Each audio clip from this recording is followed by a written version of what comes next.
Hey welcome to my new mini vlog.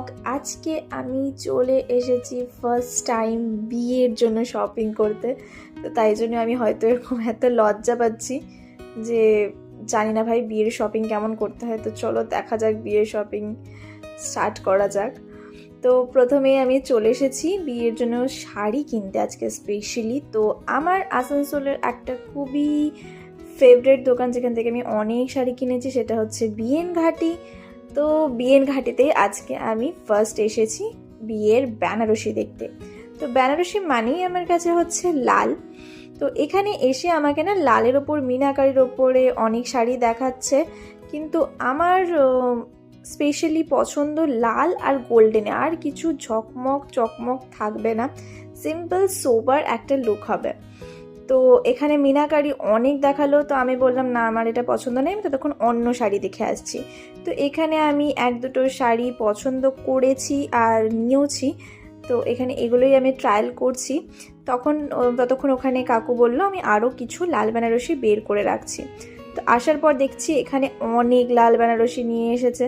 তো আমি তো পুরো টোটাল কনফিউজড ভাই, লালেরও এত ধরনের শেড হয়। প্রত্যেকটা লাল কিন্তু এক এক রকম লাগছে, একটা ডিপ লাল লাগছে, একটা হালকা লাল লাগছে। সবই লাল দেখে দেখে না চোখটা পুরো জাস্ট ধাঁধিয়ে গেছে যে কোন শাড়িটা ভালো লাগছে কিছুই বুঝতে পারছি না। আমি পুরো কনফিউজ আর আমার পুরো মাথা ব্যথা শুরু হয়ে গেছে। আর এখানে এসেছিলো আমার সাথে বৌদি, ও পুরো আমাকে টোটাল কনফিউজ করে দিচ্ছে, বলছে এটা ভালো লাগছে, একবার বলছে ওটা ভালো লাগছে। আমি বললাম ভাই বিয়ে না করলে হয় না, এত শপিং, লাল শাড়ি পছন্দ করা এত ডিফিকাল্ট, মেয়েদের পক্ষে এত ডিফিকাল্ট হচ্ছে, কোনো ছেলেকে নিয়ে সেখানে ছেড়ে দিলে তারা কি করবে কি জানি। যাই হোক, তো এত দেখার পর কাকু আমাকে বললো তুমি একটা কাজ করো, তুমি একটা বেনারসি ট্রাই করে দেখো। তো এখানে আমাকে বেনারসি পরানো হচ্ছে আর আমি এমনি এক্সপ্রেশন দিচ্ছি। সবাই কিন্তু যারা আশেপাশে যাচ্ছে সবাই আমাকে ঘুরে ঘুরে দেখছে, ভাই মেয়েটা লাল বেনারসি পরছে। সবার কাছে বুঝতেই পেরে যাচ্ছে সবাই যে এবারে বিয়ে হতে চলেছে। যাই হোক, এখন ওই ফিলিংটা হয়তো আসেনি।